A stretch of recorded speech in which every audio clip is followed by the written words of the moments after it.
नमस्कार. आज आपण जेम्स क्लिअर यांचा अटॉमिक हॅबिट्स या पुस्तकातल्या काही जबरदस्त कल्पना समजून घेणार आहोत. हे पुस्तक आपल्याला शिकवतं की कशा प्रकारे अगदी लहान सहान सवयींमध्ये बदल करून आपण मोठे, अगदी अविश्वसनीय वाटतील असे परिणाम मिळवू शकतो. चला तर मग या शक्तिशाली कल्पना नक्की काय आहेत आणि त्या आयुष्यात कशा वापरायच्या हे जरा सविस्तरपणे पाहूया.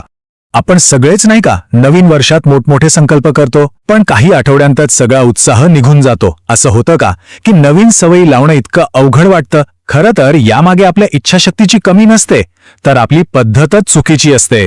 आणि आज आपण तीच योग्य पद्धत कोणती आहे हे पाहणार आहोत. आजच्या या विश्लेषणात आपण मुख्यत्वे या 4 मुद्द्यांवर बोलणार आहोत. यातून सवय लावण्याचा एक स्पष्ट आणि सोपा मार्ग आपल्या सगळ्यांना मिळेल. तर सुरुवात करूया पहिल्या आणि सगळ्यात आश्चर्यकारक कल्पनेने, 1% शक्ती. ऐकायला खूप साधं वाटतं, पण रोज केलेल्या या लहानशा सुधारणेचं गणित किती शक्तिशाली असू शकतं ते पाहूया. हे गणित बघा, खरंच अविश्वसनीय आहे.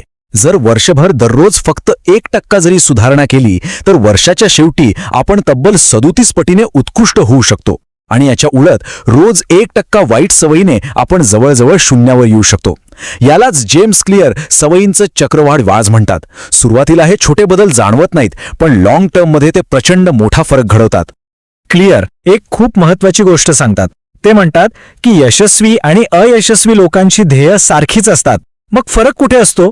तो असतो त्यांच्या प्रणालीमध्ये, म्हणजे त्यांच्या सिस्टममध्ये. ध्येय म्हणजे आपल्याला काय मिळवायचे आहे ते, आणि प्रणाली म्हणजे आपण तिथे कसं पोहोचणार. म्हणजे बघा, मॅरेथॉन जिंकायची आहे हे ध्येय ठेवण्यापेक्षा रोज धावण्याचा सराव करण्याची प्रणाली तयार करणं जास्त महत्वाचं आहे. आणि हे वाक्य या कल्पनेला अगदी 100% स्पष्ट करतं. आपलं यश हे आपली प्रणाली, आपली सिस्टीम किती मजबूत आहे यावर अवलंबून असतं, केवळ मोठी ध्येय ठरवण्यावर नाही. आता आपण दुसऱ्या आणि माझ्या मते सगळ्यात महत्वाच्या भागाकडे आलो आहोत. इथे आपलं लक्ष काय मिळवायचं आहे यावरून कोण बनायचं आहे यावर आणायचं आहे. सवयी लावण्याचा हा एक अत्यंत प्रभावी मार्ग आहे. ह्या चित्रात वर्तणुकीतील बदलाचे 3 स्तर दिसतायत: स्वरूप, कामगिरी आणि ओळख. बहुतेक लोक बाहेरून आत बदल करायचा प्रयत्न करतात, पण खरा आणि कायम टिकणारा बदल हा आतून बाहेर होतो. म्हणजे कसं? आधी ओळख बदलायची. मी एक निरोगी व्यक्ती आहे ही झाली ओळख. त्यामुळे मी रोज व्यायाम करतो ही झाली कामगिरी. आणि त्याचा परिणाम म्हणून माझं वजन कमी झालं हे झालं स्वरूप. याचा अर्थ काय होतो? सोपं आहे. आपल्या लहान सहान सवयी या आपल्या नवीन ओळखीसाठी पुरावा गोळा करतात.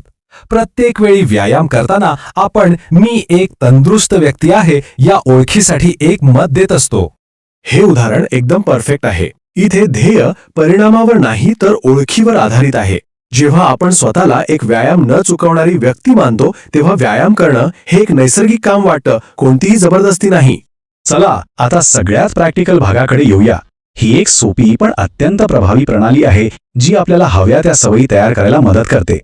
कोणतीही सवय असो ती ह्या 4 टप्प्यांमधूनच जाते. इशारा आपल्या मेंदूला सवय सुरू करायला सांगतो. ओढ ती करण्याची प्रेरणा देते. कृती म्हणजे आपण जी सवय करतो ती. आणि बक्षीस हे आपल्या मेंदूला शिकवतं की हे चक्र पुन्हा करायचं आहे. आणि याच सवयीच्या चक्रावर आधारित हे 4 सोपे नियम आहेत.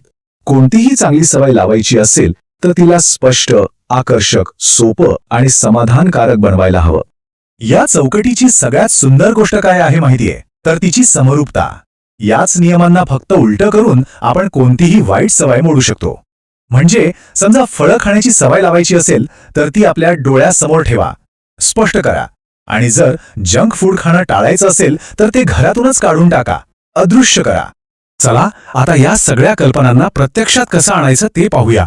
ह्या शेवटच्या भागात आपण काही ठोस युक्त्या पाहणार आहोत ज्या आजपासूनच वापरायला सुरुवात करता येईल. तिसरा नियम, ते सोपे करा. वापरण्यासाठी ही एक उत्तम युक्ती आहे. कोणतीही मोठी सवय घ्या आणि तिला तिच्या 2 मिनिटांच्या छोट्या आवृत्तीत बदला. यामुळे सुरुवात करण्याचा जो मानसिक अडथळा असतो ना, तो दूर होतो. इथे आपलं ध्येय सवय पूर्ण करणं नाहीये तर फक्त सुरुवात करणं आहे. जसे की पूर्ण पुस्तक वाचण्याऐवजी फक्त 1 पान वाचा, किंवा पूर्ण व्यायाम करण्याऐवजी फक्त व्यायामाचे कपडे घाला. एकदा सुरुवात केली की पुढे जाणं सोपं होतं. पहिला नियम, ते स्पष्ट करा. लागू करण्यासाठी ही एक जबरदस्त पद्धत आहे. यात आपल्या रोजच्या कामांमध्ये नवीन सवयी इतक्या सहजपणे जोडता येतात की जुनी सवयच नवीन सवयीसाठी एक नैसर्गिक इशारा बनते.